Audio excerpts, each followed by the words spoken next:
आज के इस सेशन में सबसे पहले मैं ये बताना चाहता हूं कि ये आरवीजेके के इस मीडियम से दूसरी आवाज उठाई जाएगी। जो पहली आवाज हमने उठाई थी, ये हर चीज ये रेगुलर बेसिस पर आवाज उठाना, इसका मतलब यही है कि जहां कहीं भी लोग अपने आप को बेसहारा समझ रहे हों या फिर वो सारे इश्यूज जो लग रहा है कि आज तक उठाए नहीं गए, उनको उठाया जाएगा, उन पर बातें की जाएंगी। और इसको चाहे आज एक बंदा सुनने वाला है, कल को 10 हो और परसों लाखों करोड़ों भी हो जाए, कभी भी उस बात से फर्क नहीं पड़ेगा कितने लोग सुन रहे, कितने लोग इस बात को मान रहे। एक इनकलाब को, एक फैक्ट को लोगों के ना मानने से कोई फर्क नहीं पड़ता, लोगों के मना कर देने से कोई फर्क नहीं पड़ता। आज एक छोटी सी अपील है इस मीडियम से जो हम करना चाहते हैं कंसर्न अथॉरिटीज से कि नवंबर 2018 में यहाँ की असेंबली डिसॉल्व कर दी गई थी और उसके बाद आज तक यहाँ पर इलेक्शंस नहीं हुए। आर्टिकल 356 बात करता है प्रेसिडेंट रूल की। वहां पर लिखा हुआ है कि provisions in case of constitutional failure in any state, कि जब एक स्टेट में संविधान के हिसाब से वहां पर चीजें नहीं चल रही या फिर वो चलना मुश्किल हो रहा है या फिर उसके नीचे सारे प्रोविजन दिए कि इन ऐसे ऐसे मसले उठ के इस स्टेट में, तो वहां पर प्रेसिडेंट रूल इम्पोज किया जा सकता है। खैर, अब वो तारीख में क्या हुआ, कौन से प्रोविजन के तहत वो हुआ और क्या करना था उस वक्त, उस पर नहीं जाना चाहते। ये चीजें ठीक नहीं की जा सकती, जिस वक्त को वापस नहीं लाया जा सकता उस पर वक्त नहीं बिताएंगे, लेकिन जो आने वाला कल है जिसको बेहतर किया जा सकता है, कि आज जिस पर बात करना फायदेमंद कल को साबित हो सकती है। जैसे कि पहले भी मैंने कहा था कि हमने बठिंडी में आवाजें उठाई श्रद्धा के टाइम, काश उस वक्त हमारी बात सुन ली गई होती, काश उस वक्त हमारी बात सुन ली गई होती तो हमें ये हादसा देखने को ना मिलता। खैर, आज बात मैं करना चाहता हूं कि लिमिटेशन पीरियड क्या था, कि कितने टाइम को प्रेसिडेंट रूल इम्पोज किया जा सकता है स्टेट में, संविधान क्या कहता है वहां पर। तो हिंदुस्तान का आईन ये कहता है कि 3 महीने तक वो इम्पोज किया जा सकता है and it can be extended up to 3 years, और 3 साल तक इसको आप एक्सटेंड कर सकते हो, कर सकते हो, कर सकते हो, कर सकते हो।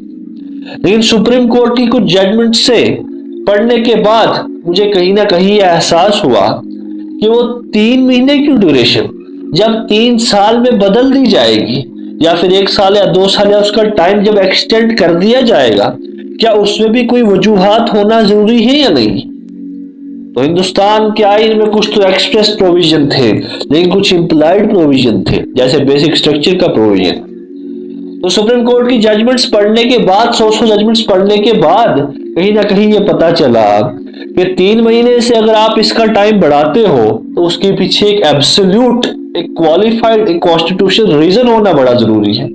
वो आर्बिट्ररी नहीं होना चाहिए। अब वो क्या वजह थी, वो कौन से ऐसे रीजंस थे, वो कौन से कॉन्स्टिट्यूशनल रीजन थे कि जिसकी वजह से वो 3 महीने की ड्यूरेशन बढ़ती ही गई, बढ़ती ही गई, बढ़ती ही गई और आज तक यहाँ पर इलेक्शन नहीं।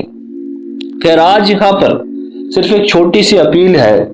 कि जम्मू कश्मीर के लोग यहाँ पर इलेक्शन ना होने की वजह से बाकी स्टेट से 2-3 साल तो पीछे हो ही गए कम से कम, जिसको अब हम कैसे उसकी भरपाई करेंगे वो मुझे नहीं पता। और मैं आपको बताऊं कि जुडिशरी के उन प्रोविजंस में वहां पर एक बड़ी जबरदस्त बात लिखी हुई है उन्होंने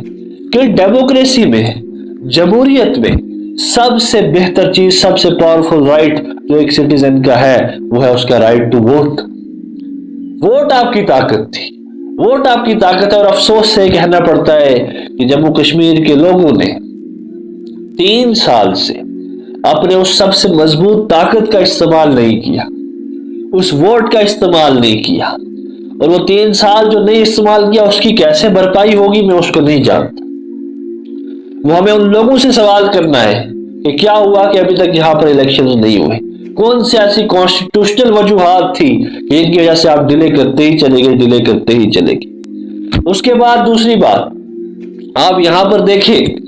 कि जम्मू कश्मीर में कितनी ऐसी स्कीम्स थी जो लॉन्च होनी थी इलेक्शंस के बाद, कितने ऐसे मसले थे जो उठने थे इलेक्शन के बाद, वो कहीं रुक गए, वो धरे के धरे रह गए। तो बहुत सी चीजें हैं, बहुत से मसले हैं, बहुत से नेगेटिव साइड्स हैं इसकी, कि इसको उठाया जा सकता है और घंटू बोला जा सकता है। लेकिन आरबीजेके की पूरी टीम की सोच उस तरह की नहीं है।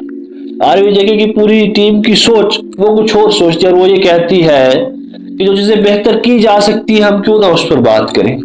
हम पुराने जख्मों को भूल के क्यों ना एक नए बेहतर कल की बुनियाद डालें। उसी के लिए आज ये बस बात को ज्यादा न लंबा करते हुए एक छोटी सी अपील थी कंसर्न अथॉरिटी से कि जम्मू कश्मीर को आज अशद जरूरत है कि यहाँ पर इलेक्शन करवाए जाए। लोगों के वोट उनके पास पड़े हुए, वो चाहते हैं उनका कोई सरबराह हो, वो चाहते हैं यहाँ पर एक इलेक्टेड गवर्नमेंट हो, वो चाहते हैं यहाँ पर उनके मसले मसाइल जैसे बाकी स्टेट्स में चलते हैं वैसे चलाए जाए। वो चाहते हैं हिंदुस्तान की बाकी स्टेट्स जैसे चल रही है जम्मू कश्मीर भी उनकी तरह प्रॉपरली अच्छी तरह आगे चले, आगे बढ़े, आगे पले फूले। यहाँ के नौजवान चाहते हैं कि यहाँ पर सरकार आए जो उनकी बात सुने। यहाँ के लोग चाहते हैं कि नई नई स्कीम्स लॉन्च की जाए थ्रू उनकी अपॉइंटेड सरकार।